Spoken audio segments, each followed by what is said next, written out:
Enflasyonist koşullar sebebiyle 11 Haziran 2022 tarihi itibariyle kira artış oranlarına %25'lik bir sınırlama getirildi. Eskiden kira artışları tüfe oranında uygulanıyorken 11 Haziran 2022'deki yüksek artışlar, enflasyon koşulları sebebiyle ilgili makamların, ilgili mevkilerin kiracının korunabilmesi için, kiracının neyden korunabilmesi için?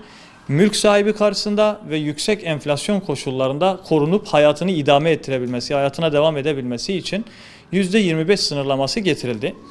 %25 sınırlaması yaklaşık 2 yılı aşkın bir süredir uygulanmaya devam ediyor. Bu sistemin tabii artılarının yanında eksileri de bulundu. Biz bunu hep beraber ülke olarak deneyimledik, gözlemledik. Nedir artıları? Artılarına bahsedecek olursak en başta gerçekten yüksek bir enflasyon koşulu içerisindeydik. Yüksek enflasyon şartlarında düşük gelirli olan kiracıların korunabilmesi, hayatlarını devam ettirebilmesi için böyle bir sınırlama gerekliydi. Bu şekilde bir sınırlama ihtiyaçtı.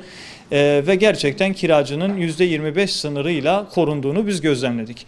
Ancak öte yandan bu 2 yıllık süreçte mülk sahibi ve kiracılar arasında ciddi kriminal olayların yaşandığını, ciddi suç olaylarının yaşandığını da biz gözlemledik. Ne yazık ki bu zaman zaman cinayetlere kadar vardı. Hep beraber bunları haberlerden izledik, duyduk, çevremizde gördük. Şunu belirtmek gerekir. Hani bu kiracı ve mülk sahibi ilişkisi uzlaşıya dayanmalıdır. Uzlaşı esaslı olmalıdır. Taraflar birbirlerini mahkemeye taşırma, birbirlerini yıpratma ve daha yüksek meblağlara tamah etme ya da paranın cebinde durmasına tamah etmemeli. Birbirlerinin durumunu gözeterek denge ile hareket etmeyi bilmelidirler. Bu sebeple hani şunu belirtmek gerekir. Hangi düzenleme getirilirse getirilsin, ne şekilde düzenleme yapılırsa yapılsın, bu vicdani muhakeme, uzlaşı kültürü gelişmediği müddetçe biz yine sorunlara, problemlere şahit olacağız. Mülk sahibi açısından baktığımız zaman çevrede çok daha yüksek meblağlara kiraya verilen daireleri gördüğü zaman kiracısından aynı oranlarda bir zam talebinde bulunma hevesi, isteği oluştuğundan dolayı birçok mülk sahibinin çeşitli yollarla işte ihtiyaç sebebiyle, yapım onarım bakım sebebiyle ya da artık farklı hileler şeklinde kiracısını çıkarmaya, kiracısını tahliye etmeye çalıştığını biz gözlemledik. Kiracı açısından baktığımız zaman yine kiracıların da aslında daha yüksek zamlar yapması mümkün iken, ödeme gücüne sahip iken %25 bandının ardına sığınarak ev sahibini mağdur eden kiracıların olduğunu gözlemledik.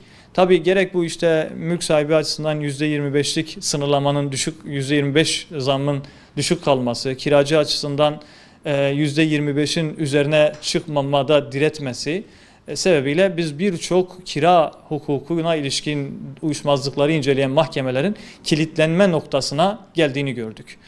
Bu noktada hani şundan da bahsetmede yarar var. Arabuluculuk sistemi kira uyuşmazlıklarında dava yoluna giderken arabuluculuk sistemi getirildi. Bu da hani birçok hem mahkemelerin yükünü hafifletmesi açısından hem de kiracı ve mülk sahibi arasındaki uyuşmazlıkları çözümlemesi açısından faydalı olduğu kanaatindeyiz. Bizi hani bu röportaj sebebiyle şu konuşmaları dinleyen vatandaşlarımızdan da uzlaşı kültürüyle hareket etmelerini istirham ediyoruz, talep ediyoruz. Taraflar birbirlerinin ekonomik durumlarını değerlendirerek, birbirlerinin halinden anlayarak hareket etmeleri durumunda yaşanan birçok tatsızlığın, uyuşmazlığın yaşanmayacağına inanıyoruz. Bu noktada son olarak eklemek gerekir, yani şu anda gündemdeki durumu değerlendirmek gerekir. Gündemde %25 zammının kaldırılması var. İlgili bakanlıklardan, ilgili yetkili kişilerden biz bunları duymaya başladık. Bizim de kanaatimizce artık Türkiye'nin ekonomik koşullarının, enflasyonun biraz frenlenmiş olması sebebiyle ve 2 yıldır uygulanmakta olan %25 sınırı sebebiyle kiraların bir hayli düşük kalmasından dolayı şu aşamada %25 sınırının kaldırılması piyasayı biraz rahatlatacaktır. Mahkemelerin iş yükünü düşürecektir, azaltacaktır kanaatindeyiz. Zaten bu düzenleme getirildiği zaman da geçici bir düzenleme olduğu ısrarla vurgulanmıştı. Pandemiden çıkan uluslararası enflasyon ortamında ciddi bir enflasyon krizi yaşayan bir ülkede geçici bir düzenleme, rahatlatıcı bir düzenleme olarak getirilmişti. Gelinen bu aşamada bu düzenlemenin artık hafifletilmesi, rahatlatılmasına ihtiyaç vardır. %25 sınırı kaldırılsa dahi yine de vatandaşlarımızın sahip olması gereken uzlaşı kültürüdür. Ancak uzlaşı kültürüyle tam manada taraflar birbirlerinin haklarını gözeterek adaletle ortak bir şekilde artışı belirlemeyi başarabileceklerdir.